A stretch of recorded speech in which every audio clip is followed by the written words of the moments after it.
Hello guys, welcome back dear students. आज की video में हम कंपाउंड स्टेटमेंट के बारे में बात करने वाले हैं, या हम कहें तो कंपाउंड असाइनमेंट ऑपरेटर्स। तो जावा में हमारे पास में बहुत सारे ऑपरेटर्स अवेलेबल हैं। एरिथमेटिक के सारे ऑपरेटर्स जो आपके plus, minus, multiply, division, modulus, ये सारे तो अवेलेबल हैं ही, प्लस साथ में इसमें हमें कंपाउंड ऑपरेटर्स भी मिलते हैं। क्योंकि इससे पहले हमने कंपाउंड ऑपरेटर्स पे कोई वीडियो अवेलेबल नहीं करवाई है, तो आज हम इसके बारे में बात करने वाले हैं। तो देखिए, आपने जब भी कुछ इस तरीके के ऑपरेटर्स देखे हों जिसमें प्लस, माइनस या मल्टीप्लाई, डिवीजन के साथ में इक्वल्स टू लगा हुआ हो, तो इस ऑपरेटर को कहते हैं कंपाउंड ऑपरेटर। ठीक है, तो कंपाउंड ऑपरेटर यदि आपको एक समझ में आ गया तो बाकी के भी समझ में आ जाएंगे।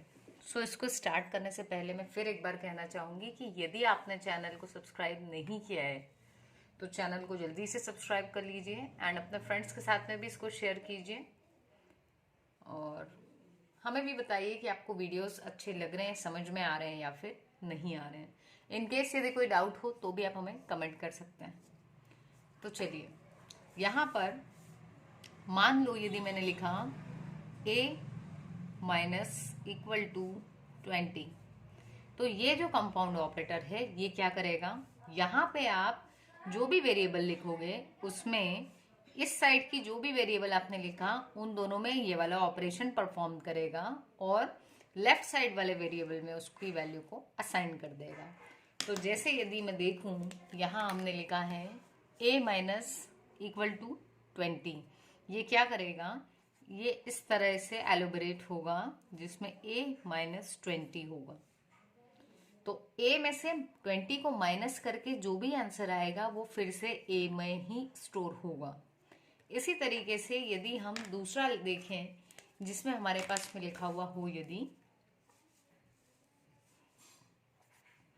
ये आपका फर्स्ट हो गया, हम सेकंड देखें। यदि हमने लिखा है a plus equals to b, जरूरी नहीं है कि आप हमेशा कोई वैल्यू लिखें, आप दूसरा वेरिएबल भी लिख सकते हैं।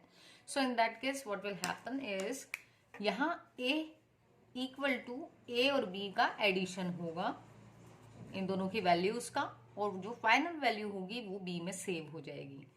सिमिलरली जब हम इसी का थर्ड टाइप देखें जिसमें यदि हमने लिख दिया है a multiply equal to c, तो इसका मतलब क्या हो गया, इसका मतलब हुआ है कि a में कौन सी वैल्यू आएगी, जब आपने a और c को मल्टीप्लाई किया, इनमें जो भी वैल्यूज रखी हुई हो, अगर हम मान लें कि a में हमने 5 दिया था और b में हमने 10 दिया एंड c में हमने 20 दिया, ठीक है, तो a की जो भी वैल्यू थी 5 और 20, ये मल्टीप्लाई हो गई, कितना हो गया 100, तो ये किस में आ जाएगा, a में, तो a की ये वैल्यू चेंज होके हो जाएगी 100। ठीक है, सिमिलरली डिवीजन।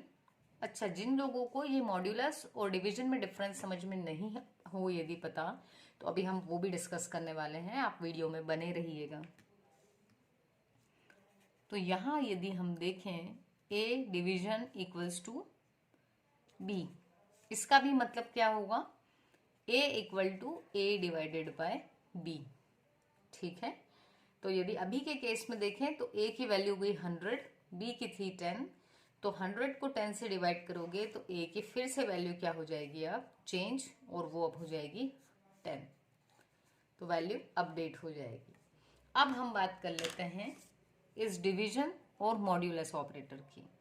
देखिए, यदि हम यहाँ पर लिखते हैं, मान लो आपने लिखा यहाँ पर 5th वन कि हम c में किसी को असाइन कर रहे हैं, और ये c क्या है, इसमें हमने कोई वैल्यू ले ली, 5 को हमने 2 से डिवाइड किया, स्लैश लगाया, तो स्लैश का मतलब होता है भागफल, ठीक है, या फिर अगर मैं कहूं तो क्वोशिएंट। तो जब आप 5 को 2 से डिवाइड करेंगे तो 2 2 जा 4 आया और रिमाइंडर बचा 1। ठीक है, तो यहाँ ये जो 2 से आपने मल्टीप्लाई करने पे 4 आया था, इसको बोलेंगे हम क्वोशिएंट या फिर भागफल। तो जब हम ये डिवीजन लगाते हैं तो हमको ये क्वेश्चन बताया जाता है एज ए रिजल्ट। तो यहाँ सी में क्या आ जाएगा 2। वहीं ये हमारा इंटीजर पॉइंट था, है ना। अगर फ्लोटिंग में लेते तो 2.5 पूरा आ जाता है यहाँ पर। अब वहीं अगर मैं एक दूसरा लेके देखूं जिसमें हम सी में क्या ले लें 5 मॉड्यूलस 2, तो यहाँ पे क्या होगा, ये जो मॉड्यूलस है ये किसकी बात करता है, रिमाइंडर की, जिसको हम शेषफल भी बोलते हैं। तो जैसे ही हम लिखेंगे 5 मॉड्यूलस 2, तो ये क्या करेगा 5 को 2 से डिवाइड कर देगा और यहाँ जो रिमाइंडर बचा होगा उस वैल्यू को सी में दे देगा। तो यहाँ सी में क्या आया 2, जो क्या था क्वेश्चन था, और यहाँ पर सी में क्या आया 1, जो क्या था रिमाइंडर था। सो आई होप अब आपको दोनों में डिफरेंस भी क्लियर हुआ होगा। कई बार पूछ लिया जाता है वाइवा में, या फिर आपको कभी कुछ प्रोग्राम बनाने को आए तो लॉजिक्स लगाते समय ये ऑपरेटर्स क्लियर होना बहुत ज़रूरी है। सो आई होप कि आपको वीडियो समझ में आई होगी। तो मिलते हैं अपने नेक्स्ट वीडियो में। एंड यदि आपने चैनल सब्सक्राइब नहीं किया है तो please do subscribe the channel and अपने दोस्तों से भी शेयर कीजिए। हम जावा की प्लेलिस्ट पूरी करने की कोशिश ज़रूर करेंगे।